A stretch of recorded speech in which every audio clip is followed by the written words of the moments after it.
मित्रांनो, आज आपण जाणार आहोत जतच्या यल्लामा देवीच्या दर्शनासाठी. महाराष्ट्र आणि कर्नाटकमधून मोठ्या प्रमाणात भाविक जतच्या यल्लामा देवीच्या दर्शनाला आवर्जून येतात. आम्ही या ठिकाणी पोचलो आहोत. तरी या ठिकाणी नवीन बांधकाम चालू आहे. आता या ठिकाणी कोणतीही गर्दी नाही, कारण यात्रेच्या वेळेस भरपूर लोक असतात, भरपूर गर्दी असते. त्यामुळे देवीचं दर्शन म्हणावंसं होत नाही. त्यामुळे आम्ही यात्रा झाल्यानंतर 3 ते 4 महिन्याने आलेलो आहोत. तरी अशा पद्धतीने देवीचं एक छोटंसं मंदिर आहे.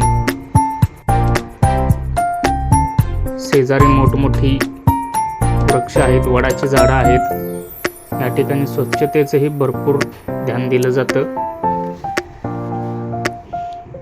तर आज आपण देवीचं लाईव्ह दर्शन घेणार आहोत. श्री यल्लामा देवी जत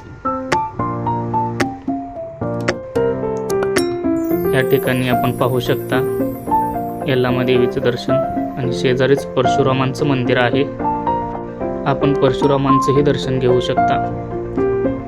काही जण म्हणतात की परशुरामांनी ही धरती 3 वेळा निक्षत्रित केली.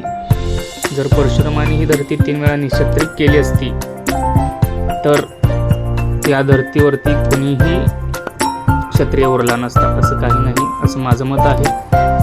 हा फक्त हिंदूंमध्ये तेढ निर्माण करण्याचा विषय असावा असं माझं मत आहे. तरी आपण बघू शकता की देवीच्या समोरून एक छोटीसा नाला वाहतोय. अशा पद्धतीनं देवीचं समोर मंदिर आहे.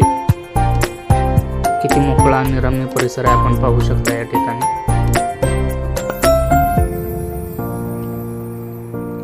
या ठिकाणी आल्यानंतर भरपूर आनंद होतो.